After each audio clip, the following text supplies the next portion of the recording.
So இப்போ தமிழ் சினிமான்னு எடுத்துக்கிட்டா ஒரு சில நடிகர்கள் மட்டும்தான் எல்லா துறையிலும் வந்து உயரத்தில் இருப்பாங்க. அந்த வரிசையில் பார்த்தா டிஆர் வந்து கண்டிப்பாக இருப்பார். நான் அவரோட ஒரு 5 வருஷம் டிராவல் பண்ணியிருக்கேங்க. தினந்தோறும் அவரோட இருந்திருக்கேன். பல காமெடிகள் எங்களுக்குள்ள நடந்திருக்கு. பல முக்கிய முடிவுகளை அவர் எங்கிட்டே டிஸ்கஸ் பண்ணியிருக்கிறார். இப்போ திமுகலேருந்து வெளியில் வந்தவர் இப்போ 80 காலகட்டத்தில் வந்து ரஜினி, கமல் இவங்க வந்து நடிப்பில் வந்து உச்சத்தில் இருக்காங்க. இதே மாதிரி இசைக்குன்னு எடுத்துட்டா இளையராஜா. இதை தாண்டி அவரை தாண்டி வரவே முடியல அந்த காலகட்டத்தில். அதாங்க அப்போ இருக்கிற இளைஞர்களுடைய பல்ஸை கரெக்டாக பிடிச்சார் அவர். அவருடைய ஒருதலை ராகம் இருக்குல்ல, ஹீரோயினும் தொட்டுக்கவே மாட்டாங்க, அவங்களுக்குள்ள டூயிட்டே கிடையாது. ஸோ அப்படி ஒரு கதையை யோசிச்சார்ல அன்னைய காலகட்டத்துக்கு, அதெல்லாம் மிகப்பெரிய சவால். யாருமே யோசிச்சிருக்க மாட்டாங்க. இளையராஜா சம்பளத்தை ஏற்றுவதற்கு டிஆரும் ஒரு காரணமாக இருந்திருக்கிறார். இளையராஜா திடீர்னு ஒரு சம்பளம் வாங்கிட்டு ஒரு டக்குன்னு ஏற்றுனாரான். அப்போ போய் கேட்டிருக்காங்க, ஐயா என்னங்க ஐயா இவ்வளோ சம்பளத்தை ஏற்றிட்டீங்கன்னு. யோ இசைன்னா என்னன்னே தெரியாமல் ஒருத்தன் வந்து பாட்டை போட்டு அவன் அவ்வளோ சம்பளம் வாங்குறான், நான் இவ்வளோ இசை எனக்கு கை வந்த கலையாக இருக்குது, எனக்கு இவ்வளோ கொடுத்தீங்கன்னா என்ன அர்த்தம்? அது அதனால தான் சம்பளத்தை ஏற்றுனாரான் இளையராஜா. இப்போ அவர் தாடிக்கான காரணம் என்ன சார்? அதான் காதல் தோல்வின்னா உடனே தாடி வச்சுக்கணும். இது அதுதான் தெரியல எனக்கு. என்ன காதல் தோல்வின்னா தாடி வச்சுக்கணும் அப்படின்னா அன்னைக்கு இருக்கிற எல்லா இளைஞர்களுமே ஆல்மோஸ்ட் அன்னைக்கு ஒருதலை ராகம் தான் பல பேருக்கு. இவருக்கும் ஒரு காதல் வந்து அந்த காதல் கை கூடாமல் போன பிறகுதான் ஒரு தாடி வைக்கிறார். ஸோ அந்த தாடியை இன்றளவும் அவர் மெயின்டைன் பண்ணிட்டு இருக்காரு. அதே மாதிரி எம்ஜிஆர் இருக்கும்போது எம்ஜிஆருக்கு எதிராக வந்து மேடைக்கு பேசினவர். அதாங்க அப்போ உறவை காத்த கிளின்னு ஒரு படம் ஒன்று வருது. அந்த படத்தினுடைய டைரக்டர் இவர், அந்த படத்தினுடைய தயாரிப்பாளர் வந்து அதிமுக எம்எல்ஏ. அப்போ அவர் போய் எம்ஜிஆர்ட்ட சொல்லிடுறாரு, இந்த மாதிரி ரொம்ப டார்ச்சர் பண்றான் அப்படின்னு. அப்போ எம்ஜிஆர் ஒரு தோட்டத்தில் கூப்பிட்டு அவருடைய ஸ்டைலில் கண்டிச்சதா ஒரு தகவல் இருக்கு. எம்ஜிஆர் ஸ்டைல்னு சொல்லி சொன்னீங்கல்ல சார், எம்ஜிஆர் ஸ்டைல்னா என்ன சார்? டிஆரை வந்து அவர் வந்து அடிச்சாருன்னு சொல்றாங்க.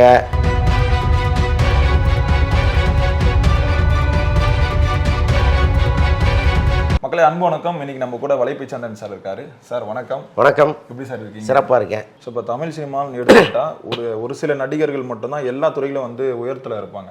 அந்த வரிசையில் பார்த்தா டிஆர் வந்து கண்டிப்பாக இருப்பார். நீங்கள் டிஆர் சாரை பார்த்து உயர்ந்த அந்த தருணங்கள் பற்றி சொல்லுங்கள் சார். நான் அவரோட ஒரு 5 வருஷம் ட்ராவல் பண்ணியிருக்கேங்க. தினந்தோறும் அவரோட இருந்திருக்கேன்.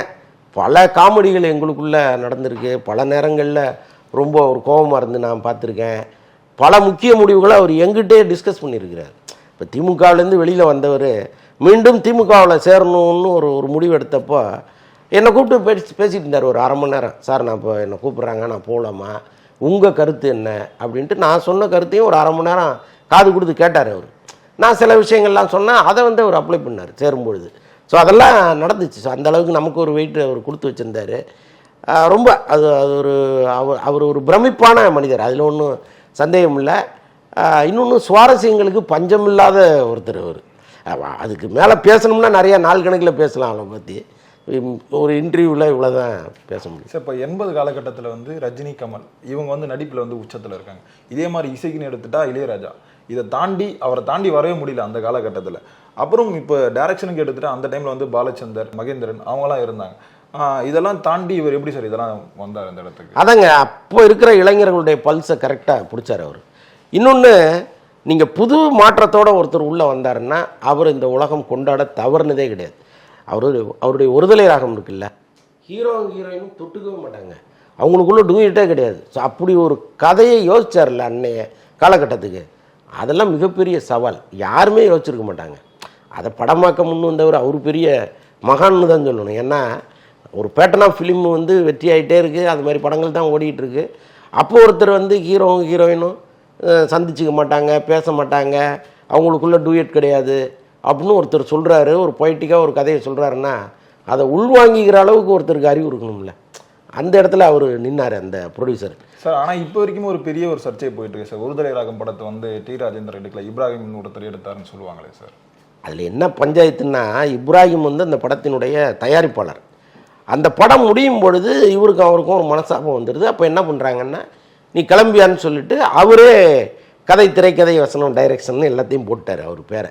ஸோ அதனால் இப்ராஹிம் வந்து அந்த படத்தினுடைய தயாரிப்பாளர் தானே தவிர அவர் வந்து இயக்குனர் கிடையாது. இயக்குனது டிஆர் தான். ஆனால் அடுத்த படம் வந்து சரியாக போகாதனால அவர் வந்து நான் தான் இந்த படத்தை எடுத்தேன்னு சொல்ல முடியல. வசந்த காலம் அதுக்கு அடுத்த படங்கள் வந்து ரயில் பயணங்கள். ஆமாம், அந்த படத்தை எடுத்துட்டு தான் இது நான் எடுத்த படம்னு சொல்லியிருப்பாரு சார். ஆமாம், உண்மைதான். அப்போது ஒருதலை ராகம் வந்த பிறகும் கூட அவருடைய படத்தை போய் அவரால் பார்க்க முடியல. ஏன்னா அவ்வளோ வறுமையில் அவர் இருந்தார். அதுக்கு டிக்கெட் வாங்கி உள்ளே போய் பார்க்க முடியாத சூழ்நிலையில் தான் அவர் இருந்தார். அப்போல்லாம் ராயப்பேட்டையில் சுவாகதம்னு ஒரு ஹோட்டல், அங்கே தான் வந்து அங்கே தான் ஒரு ரூம் இருந்துச்சு. சுவாகதம் ஹோட்டலில் வேம்புன்னு ஒரு சர்வர் இருந்தார். அவருடைய வீட்டில் கொண்டு போய் ஒரு தங்க வச்சுருந்தார்.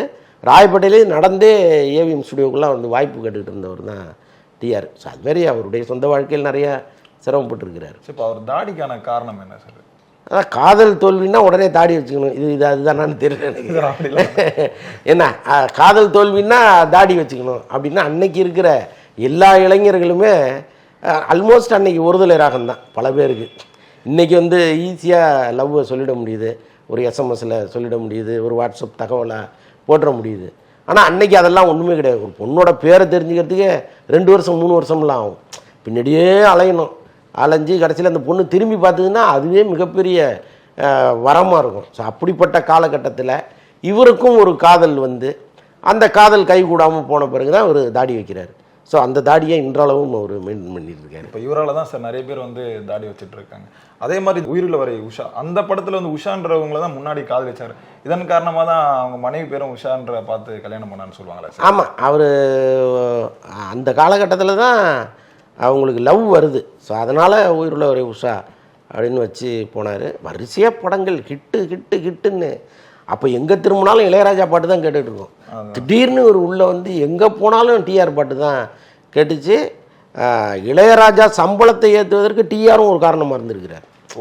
இளையராஜா திடீர்னு ஒரு சம்பளம் வாங்கிட்டு ஒரு டக்குன்னு ஏற்றுனார். அப்போ போய் கேட்டிருக்காங்க, ஐயா என்னங்க ஐயா இவ்வளோ சம்பளத்தை ஏற்றிட்டீங்கன்னு. யோ இசைன்னா என்னன்னே தெரியாமல் ஒருத்தன் வந்து பாட்டை போட்டு அவன் அவ்வளோ சம்பளம் வாங்குறான், நான் இவ்வளோ இசை எனக்கு கை வந்த கலையாக இருக்குது, எனக்கு இவ்வளோ கொடுத்தீங்கன்னா என்ன அர்த்தம்? அது அதனால தான் சம்பளத்தை ஏற்றுனார் இளையராஜா. சார் இப்போ இவரோட படங்கள் எல்லாமே 9ல் முடிகிற மாதிரி இருப்பாரு சார். இதுக்கு காரணம் என்ன சார்? அது நியூமராலஜி தானா? அவரு பயங்கர சென்டிமெண்ட்டுங்க. அவர் எனக்கெல்லாம் வந்து பல நேரங்களில் ஆச்சரியமாக இருக்கும், இப்படி ஒரு சென்டிமெண்ட்டா அப்படின்னு. இந்த பஞ்சாங்கத்தில் இந்த ஓரைன்லாம் வரும், குரு ஓரை சுக்கிர ஓரைன்லாம் வரும், அதெல்லாம் பார்ப்பார் அவர்.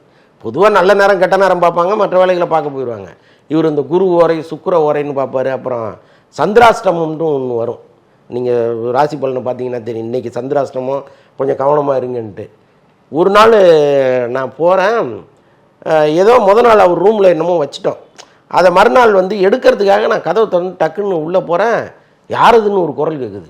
ஒரே இருட்டு ரூமு, குரல் மட்டும் கேட்குது, யாருது அப்படின்ட்டு. என்னடா இவர் குரல் கேட்குதுன்ட்டு, நான் தானே அப்படின்னேன். அப்படியா, சரி சரி ஒன்றும் இல்லை, சந்திராஷ்டமம் அதான் லைட்லாம் நிறுத்திட்டு உட்காந்துருக்கான்ற. இருட்டிலே உட்காந்துருக்காருங்க லைட்டை நிறுத்தி ரூம் உள்ள. அப்படி வந்து ஒரு சென்டிமெண்ட்டு அவருக்குள்ளே உண்டு. அவர் வந்து 9ஆம் நம்பரில் பேர் வைக்கிறது ஒரு பெரிய ஆச்சரியமா அதுதான். இப்போ சினிமா தாண்டி அரசியல், எல்லாருமே வந்து சினிமாவில் வந்து ரஜினி கமலை தாண்டி வர முடியாதுன்னு சொல்லுவாங்க. அதே மாதிரி அரசியலுக்கு எடுத்துட்டா ஜெயலலிதா கலைஞர் தான். இவங்க இருக்கும் போதே அரசியலுக்கு வந்த ஒரு நபர்னா அது டி ராஜேந்தர் தான் சார். எப்படி சார் அந்த தைரியம் வந்து அவருக்கு அப்போதுலேருந்து? அதே மாதிரி எம்ஜிஆர் இருக்கும் போதே எம்ஜிஆருக்கு எதிராக வந்து மேடைக்கு பேசினவர். அதாங்க, அப்போ உறவை காத்த கிளின்னு ஒரு படம் ஒன்று வருது. அந்த படத்தினுடைய டைரக்டர் இவர். அந்த படத்தினுடைய தயாரிப்பாளர் வந்து அதிமுக எம்எல்ஏ, அவர் பேர் ரத்னமன் தெரியல, ஞாபகம் இல்லை எனக்கு. அப்போ இவர் என்ன பண்ணுறாரு, ஒரு சாங்குக்கு 2 லாரி பூ வேணும்னு கேட்குறாரு. ப்ரொடியூசர் வந்து அது என்ன 2 லாரி பூ கேட்குற நீ, அவ்வளோலாம் கொடுக்க முடியாது அப்படின்னு இவர் சொல்ல. அன்றைக்கி ஒரு மார்க்கெட்டில் பெரிய இடத்துல இருக்கார் டிஆர். இவர் உடனே அந்த ஷூட்டிங்கே எடுக்க முடியாதுன்னு சொல்லி ஒரே தகராறு நடக்குது. அப்போ அவர் போய் எம்ஜிஆர்கிட்ட சொல்லிடுறாரு, இந்த மாதிரி ரொம்ப டார்ச்சர் பண்ணுறான் அப்படின்ட்டு. அப்போ எம்ஜிஆர் ஒரு தோட்டத்தில் கூப்பிட்டு அவருடைய ஸ்டைலில் கண்டித்ததாக ஒரு தகவல் இருக்குது. அப்போ இவர் வந்து பயங்கர டென்ஷன் ஆகி, அப்போ எம்ஜிஆர் இதெல்லாம் ஒன்றுமே பண்ண முடியாது, அவர் தானே அன்றைக்கி என்ன நினச்சாரோ அது நடக்கும். அப்போ இவர் வந்து கலைஞரை பார்க்குறதுக்காக கலைஞருக்கு ஒரு அப்பாயின்மெண்ட் கொடுக்குறாங்க.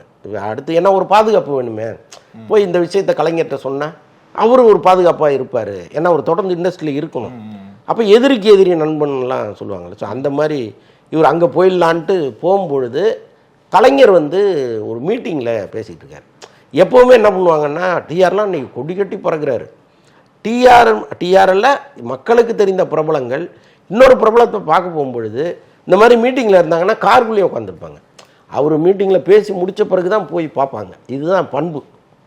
இவர் என்ன பண்ணிட்டாரு, கலைஞர் பேசும்போதே கூட்டத்தில் இறங்கி அவரை பார்க்க போக ஆரம்பிச்சிட்டாரு. பெரிய சலசலப்பாகி போச்சு. டிஆர்னு ஒரே சலசலப்பாகி கூட்டம்லாம் கொலாப்ஸ் ஆகி கலைஞர் பேச்சை எவனுமே கேட்காம இவரை பார்க்க ஆரம்பிச்சிட்டாங்க.